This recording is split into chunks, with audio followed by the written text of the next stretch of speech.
So I'm going to read the case, and until then you must not sit comfortably. After that you can. This is case 89 from the Blue Cliff Record, a magisterial collection of koans that Yuan Wu put together in 12th, 11th century China. This case is called, or known as, Yunyan's Hands and Eyes. Yunyan asked Dao Wu, how does the Bodhisattva Kunanyi use those many hands and eyes? Dao Wu answered, it is like someone in the middle of the night reaching behind their head for a pillow. Yunyan said, I understand. Dao Wu asked, how do you understand it? Yunyan said, all over the body are hands and eyes. Dao Wu said, that is very well expressed, but it is only 8/10 of the answer. Yunyan said, oh, how would you say it, elder brother? And Dao Wu said, throughout the body, hands and eyes. So please sit comfortably, if you must. So this is the record of a live conversation. It is a koan, which is not to say a single koan. It has many koan points in it. Just as the writings of Dogen are just, in a sense, one koan, one matter to be resolved, one matter to make your own experience, one after another. So a koan is a live conversation that is imbued with Buddha mind. It is not an exposition of the mind of the Buddha. It is an expression of the mind of the Buddha. It is a direct offer, a direct speaking from the ground of that mind. So it does not explain anything. We can enter it. We can enter the moment that is being offered here. We can penetrate it. As time goes on, you may find yourself penetrating it more deeply, the actual words, finding yourself not so much caught in words, but seeing words themselves as kind of a little like the eye of the needle through which, if you really look, you'll see a night of turning stars. So we can stand on the ground from which these words were exchanged and spoken. We can see the play between the two. We can explore that, because Zen is playful. It's really serious adult play that's going on here, in case you didn't know. And we can share that mind. We can be reached by that mind. It can reach us and touch us deeply. So there are many ways to go in with this koan. Perhaps first we should look at it in sequence and just look at what is going on here. First of all, Yunyan asks Dao Wu, and by the way, these two are, you could say that, excuse me, that Dao Wu is the elder of the two in the Dharma, but they're speaking as brothers in the Dharma, as equals, having an interesting conversation together, sharing Dharma. So, Yunyan asked Dao Wu, how does the Bodhisattva Kunanyi use those many hands and eyes? And to understand this, you have to know that the figure of Kunanyi, also Avalokiteshvara, that we spoke about this morning, is often depicted with maybe 8 arms coming from her shoulders often radiating out, sometimes holding different things, but usually just with an open hand on each arm, but many arms, and in each palm of each hand, an open eye, the eye that sees clearly. So hands and eyes, it's interesting, isn't it? Hands really are also organs of seeing, of touch, of being touched. So that's the image that they're exploring. And they're saying, in a sense, they're asking, what is the function of compassion? How does it work? What is its action?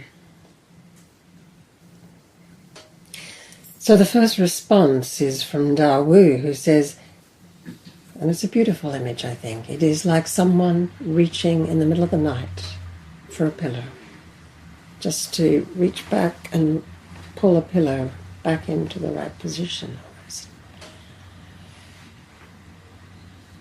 I find if this is a way of understanding the action of compassion, you can see that there's almost no doing in it, almost no self doing something. There's a completely natural gesture of, in a sense, responding to suffering or avoiding suffering, making things a little more at ease, a little more congruent with circumstances. Compassion in a sense is simply the natural response to need, to suffering, to preventing harm. It's very much something that arises. If it doesn't arise naturally, then there is some kind of pushing or forcing going on. And then it is not really compassion. It might be something more like pity.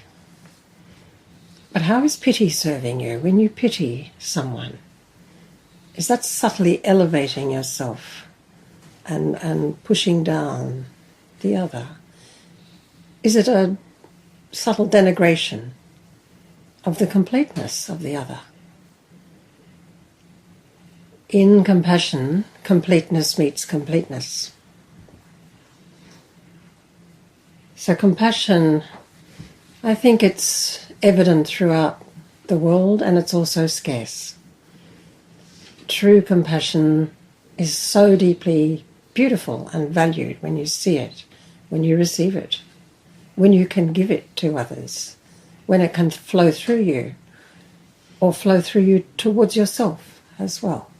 Self-compassion is so different from self-pity.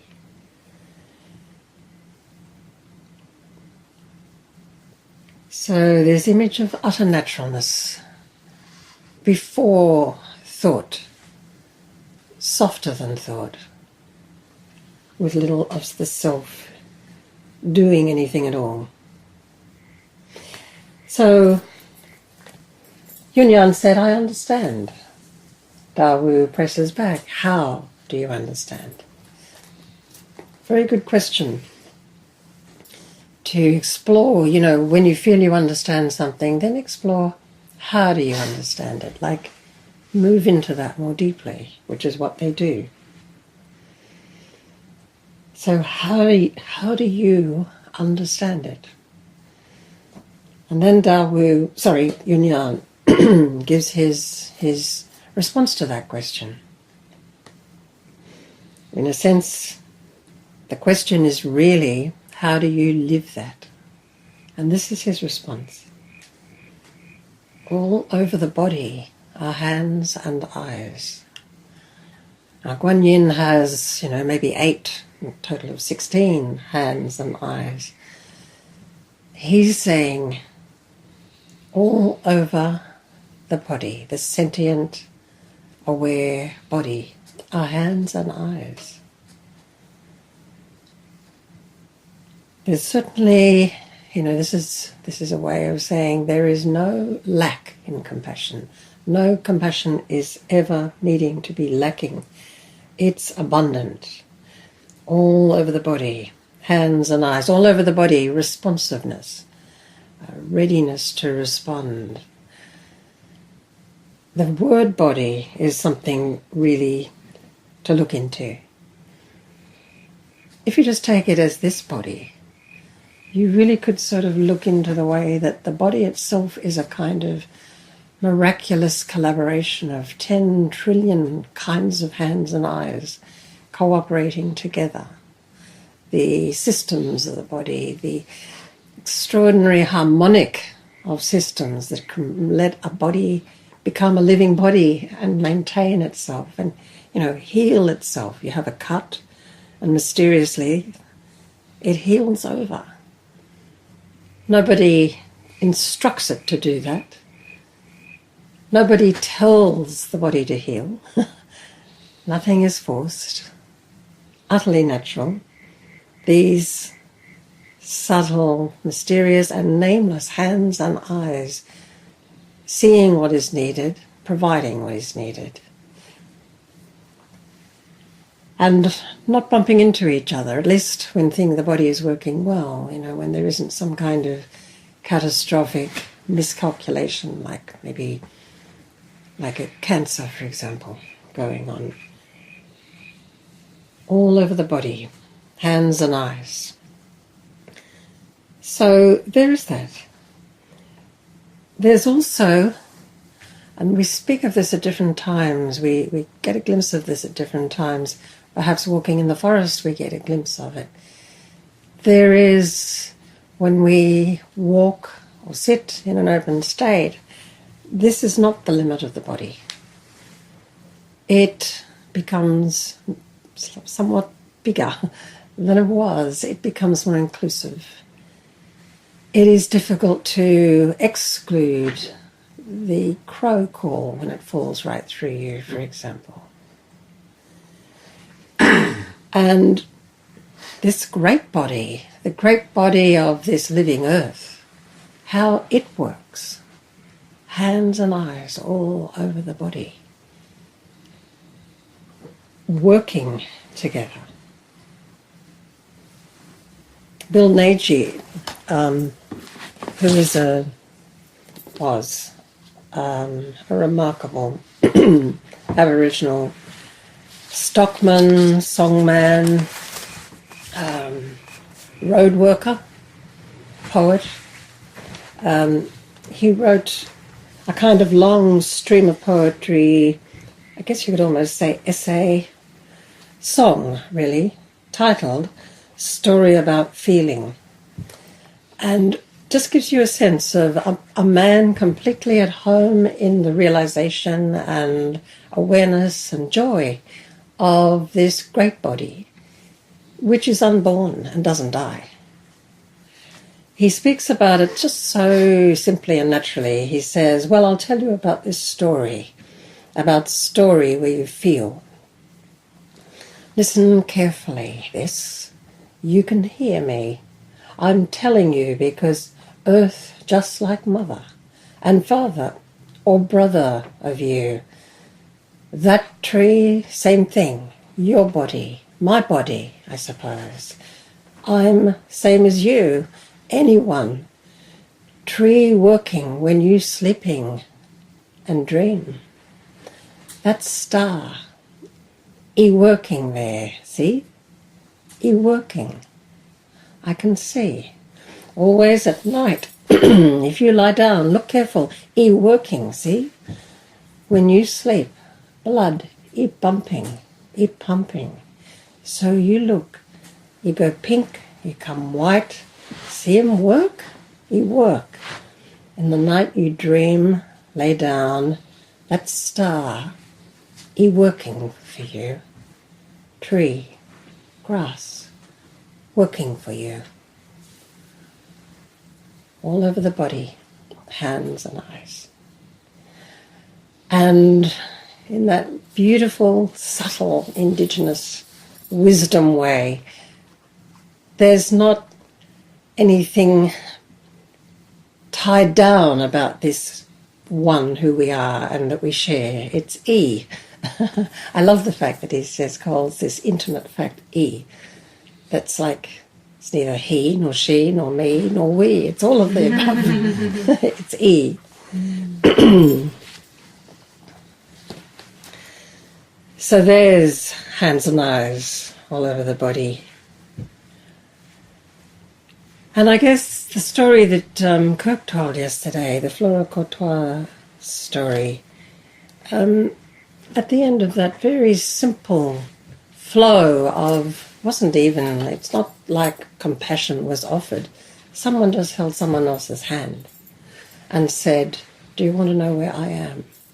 And then invited this woman, this bedeviled woman, in a sense, for whom nothing was working, no medicine was reaching her, and just said, let's listen to the sounds. And they, noticing that if you tried to get in front of the sound in any way, you missed it completely. You had to attend, you had to follow. You had to be fully present and follow. And there's a little rider to that story, which is the woman did recover in time. But as the story is often told, for that time when they sat there together, just attending together and breathing together, there wasn't even a need of recovery to be sought. There was no recovery. There was no need of recovery for that duration.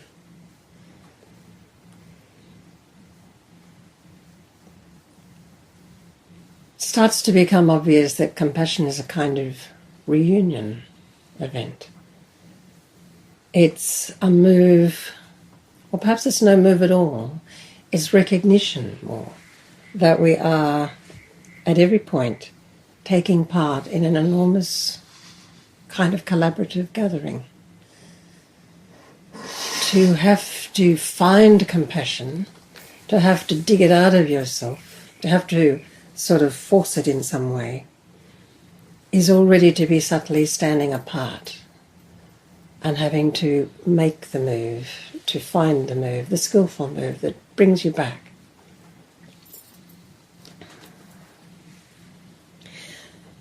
So Dawu starts to play with him and says, that's very well expressed, but it is only 8/10 of the answer. And Yunyan plays along. How would you say it, elder brother? Now there's 8/10 of the answer. It's very easily on the Zen path to judge yourself and to decide that person over there, that soul in bliss, obvious bliss. That's 10/10 over there, but over here it's best 8/10 at best, or something like that. This kind of comparison mind, this funny, befuddled belief that there are degrees of completeness to what is utterly complete. One of the moments that for me illustrates this, but it's playful and it comes around the corner, but one time we had some work going on at our house, and when the workman arrived one day, it was during the school holidays, and he had to bring his little kid along. And that was fine, because all you had to do was give, I think he was about 5, this child, just 4 or 5, and you had to give him one of those snap-back tape measures, Which are wonderful. I love them too. They're just so good. Anyway, so he had his tape measure, he was going over, he was measuring things. So he'd measure this piece of wood and he'd say, it's 5. And then he'd go over and he'd measure this and he'd say, it's 5. Everything, however long, was completely 5.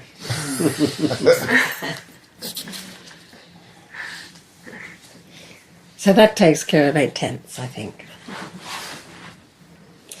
So then Dao Wu gives his response. And it's just subtly different. It's just another kind of reflection from the water onto the ceiling in a way. You know, I love the way the ripples travel all over this room. So here's another ripple from that place. Tao Wu responds throughout the body, hands and eyes. Now, one thing that this does do, from another point it's just 5 and 5 and 5, but from another point again,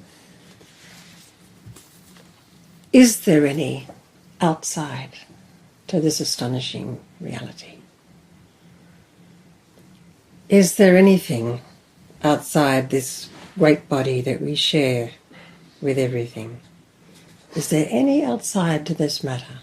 So throughout the body, hands and eyes, is perhaps subtly shifting us from a perception of all over to something that has no space and time in it, completely untrammeled in all directions, unrestricted. There is, after all, no outside to move. So throughout the body, hands and eyes.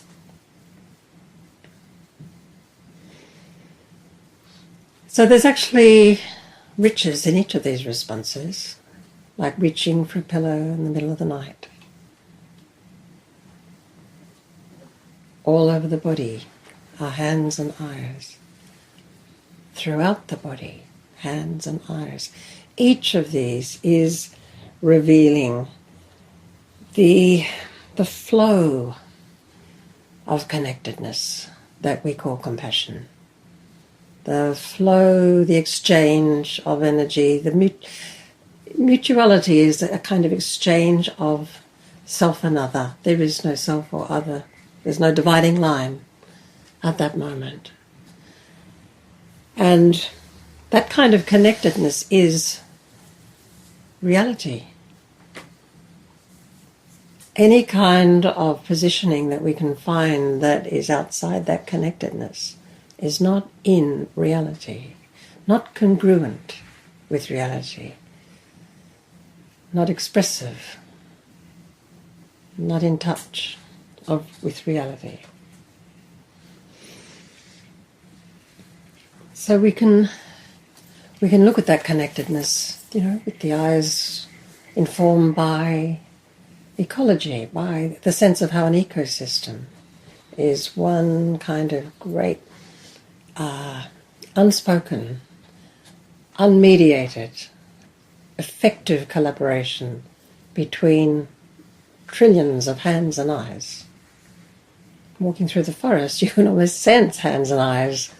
We're walking through a live space, and it's true also in cities. It's true in the air we breathe, our bodies filled with hands and eyes when you look at from the point of view of the ecology of a body and the trillions of life forms each of our bodies sustains.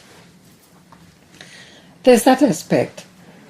But when you look at hands and eyes throughout the body and each of those responses, in fact, you can also get a glimpse of Wu Wei, the the kind of hallmark, you might say, of the Taoist frame of mind. Wu Wei, sometimes it's translated as not doing, but a better translation turns out to be not forcing anything. The way that an ecology works, nothing is forcing itself. Nothing is forcing. Everything gets done without anything forcing. There's no engineer for an ecosystem. There's no overarching control or mechanic. There's mutuality that takes care of everything. And that's the kind of insights of not forcing, this mutuality, this collaboration without being asked, and this open response. There's a lot of A lot of Zen practice is discovering and exploring the open response, one that is not mediated by a sense of self doing something. Hands and eyes all over the body is a beautiful way of understanding how this no self, anatta in Sanskrit, takes care of everything. Everything gets done without any doing. That's the hands and eyes all over the body. That's the Wu Wei side of it.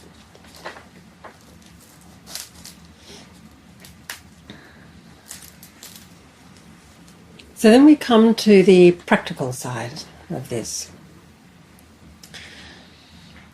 This morning I touched on the translation of that mantra at the conclusion of the Heart Sutra. Gate, gate, paragate, parasamgate, bodhisvaha. So that's like gone, gone, very gone, completely gone. Meaning body and mind dropped away. Sense of separate, bulky, annoying self dropped away. The burden dropped. And then Bodhi, that's awake, and Svaha, how wonderful. Now that is, at the end of the Heart Sutra, you're deep in the territory of no eye, ear, nose, tongue, body, mind, and how marvelous it is to find that seamlessness. But this exploration of compassion is saying everywhere you look, all over the body, throughout the body, hands and eyes.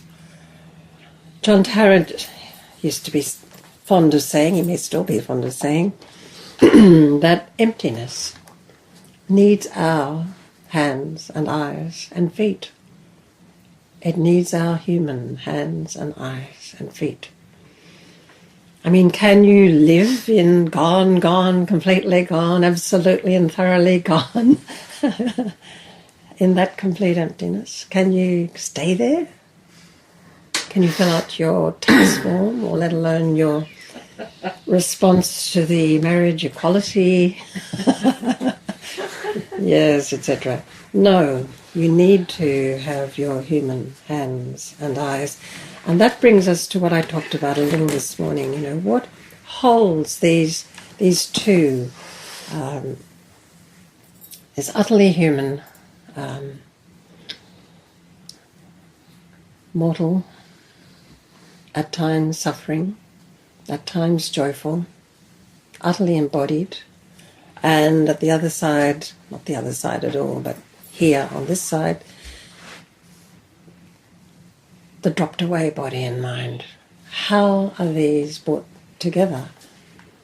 Where can they possibly meet? Well, as mentioned this morning, they meet in us. We are their resonant resolution. And that happens as we can begin to, I almost want to say, transform consciousness, which is so easily pushed around by circumstances, so easily able to fool itself. Sometimes it's called, in one exchange in the Blue Cliff Record, it's called disorderly karmic consciousness. So can we transform consciousness? Can we almost alchemically help it to become more and more awareness that really springs from turning the self around to face no self, to actually encounter this no self deeply, this astonishing discovery, and then to finally explore the radical awareness that can grow from that, which we call, taking it into the world Linji put it this way. Linji, the great 8th century master, said, when you know who you are, then you can be of some use. And becoming of some use, this is this is where the precepts and the vows, the great vows, the bodhisattva vows, step in and offer that alchemical power, that alchemical kind of element that can turn and continue to turn consciousness towards awareness, attending awareness. And the precepts really are very practical. Practice is practical, and the precepts are are a very direct kind of address to the matter, if you wish to look at them with quite simple eyes. Like, for example, the first grave precept is, I take up the way of not killing. So, not killing. At one level, that is as simple as saying, affirm life. In all that you do, affirm life. And since everything is connected, how can you refuse? How can you step out of that? Not stealing, it's like rejoin the giving. Become giving, be giving, rejoin the giving. After all, this is all one give. The whole universe is one extraordinary give. We don't even know from where, but it's here. One give. And so on, not speaking falsely, Manifest truth whenever you possibly can. There is no relationship inside a lie. And without relationship, there's no life. Life is relationship. Hands and eyes all over the body. Not giving or taking drugs, that's the next one. And why would you cloud a mind that has the capacity to be awake? These things are simple. It's like clearly they're pointing not that way, not that way. Stay with the open way. It's interesting that the practice is alive itself. It keeps changing as it matures us.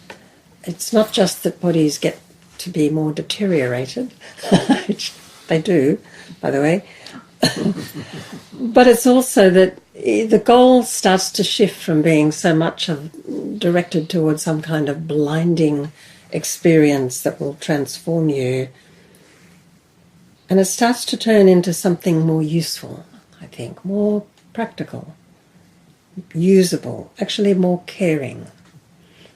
Something wonderful for yourself is not particularly caring, is it? And so it starts to be more interested in the value of radical acceptance, the valuable kind of opening of responsiveness that comes with the ability to welcome. This, you are welcome here. It becomes aware of how delightful choiceless awareness really is. Choiceless awareness is what we practice in sesshin. And choiceless awareness is not knowing. It is, I don't know, in action. It's the harmonic that comes out of that not knowing, where everything moves together. Sesshin, in a way, is another way of seeing all over the body, hands and eyes. Just the way things get done, without anyone forcing anything. And the other things that emerge with a maturing kind of practice is a sense of playfulness and fun. and the one I've mentioned before, the wish to be of some real use. This is a very turbulent and troubled, critically troubled world. So to be able to satisfy that deep need to be of some use, I think it's entirely natural that it arises the more sensitive your practice grows you to the existence, the presence, the live presence of the other who is fundamentally not separate from yourself.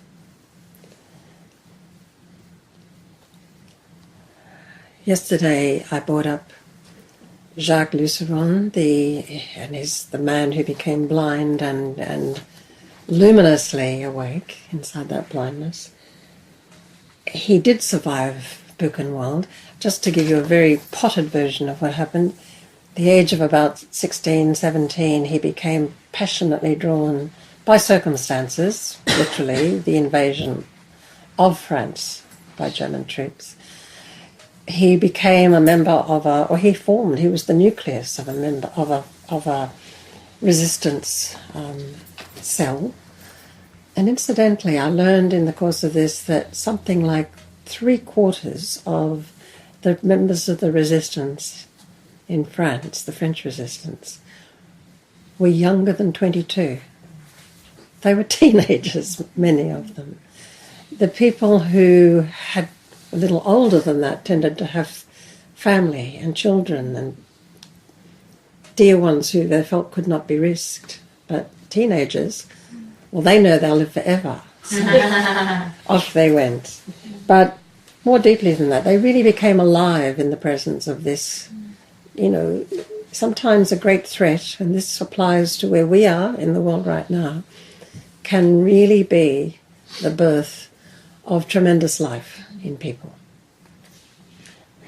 But what he said, he became the person who had to judge whether somebody could or could not become a member of the cell, whether they could be trusted to or not. And so he was the person who vetted them. Now, keep in mind, he was blind.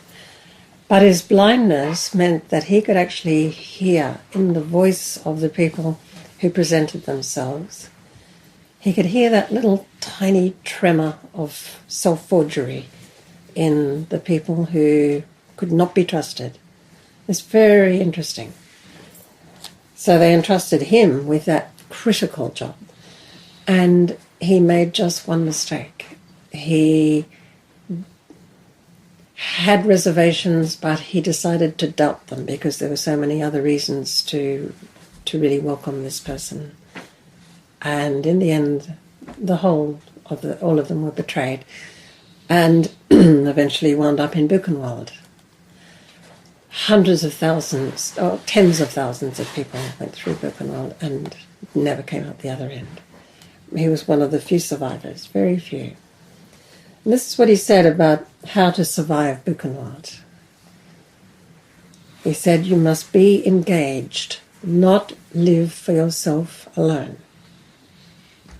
The self-centered life has no place in the world of those giving up being greedy. And he went on and said, asking nothing for yourself puts everything in reach. It's a very interesting way of understanding both, this wu wei, this not doing of the self, asking nothing for yourself, that mysteriously puts everything more easily in reach. It's late, so I'm going to give you just a few little tiny bedtime stories. These are all ways that look into the loving work of becoming genuine, of bringing the practice to bear on the transformation of consciousness into more and more deeply receptive awareness. And they come from Zen Master Raven once more. The first of them is when he's still a student of Brown Bear, as it happens. And So this one is called character. And incidentally, when Robert Aitken, who is Zen Master Raven in disguise, when he asked his teacher, Yamada Roshi, what's the reason for Zen? What is the purpose of Zen?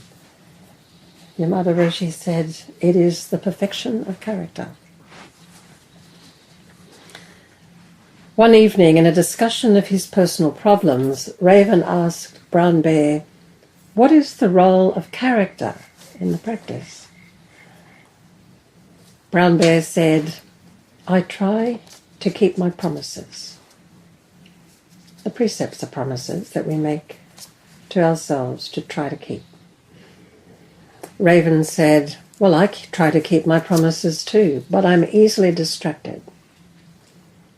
Brown Bear said, the cold wind reminds me.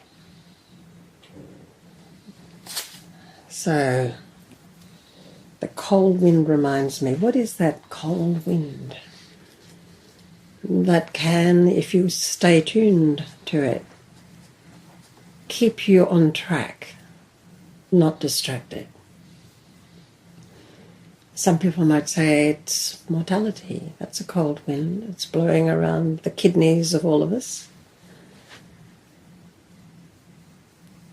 Another way of understanding it might be the taste of the self when you do betray your promises. Who likes that? Who likes that taste, you know? That's a cold wind. And maybe one more is just simply, you know, and directly, the realization that we've caused harm or suffering. That is a cold wind.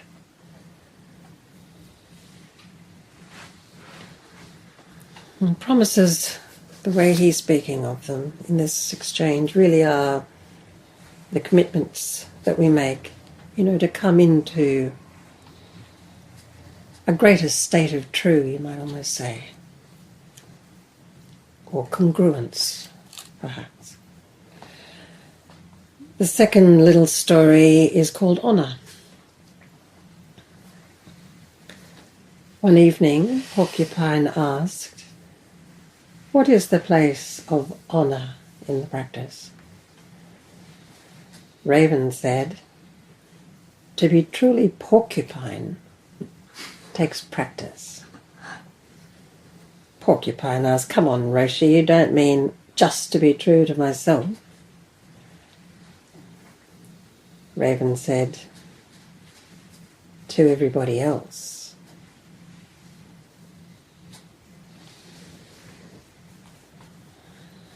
So, true to everybody else. Is that the same as, you know, allowing yourself to be accountable? Is it to be aware of the other and to be more deeply aware that fundamentally and finally there is no other there? Is this the secret of being true to everybody else?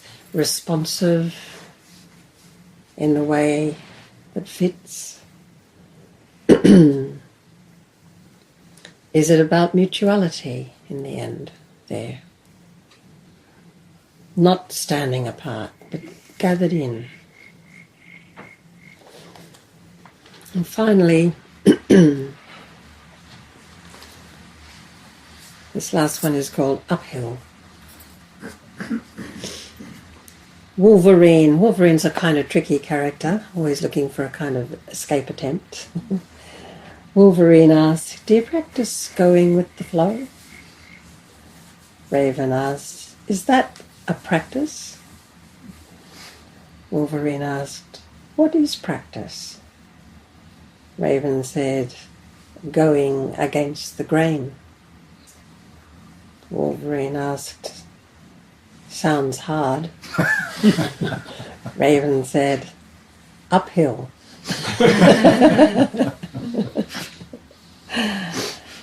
So, meeting the grain. Maybe that's, noticing it. Maybe that's, we notice resistance, right? And when we just go a little further than that resistance, it's not actually uphill at all, suddenly. Just a little way on from where you think you can't go any further. The uphillness drops away. So I'd question this uphill. Maybe there's a place where there's no uphill or downhill to be found. The most natural response has no uphill in it. Like reaching behind in the middle of the night for a pillow. Because practice does grow responsive hands and eyes. It grows responsive hands and eyes all over the body. It grows sensitivity. It grows natural. But before thought arises, the desire to respond in an unforced, natural way, not without needing artificial work, without forcing. Dogen tells us that we wake up into a world exactly as awake as ourselves. Is this the actual body? This seamless, actual body? All over it, all through it, hands and eyes. The actual body. With stars in your fur, the inside story of compassion. So, hope you enjoy your bedtime stories.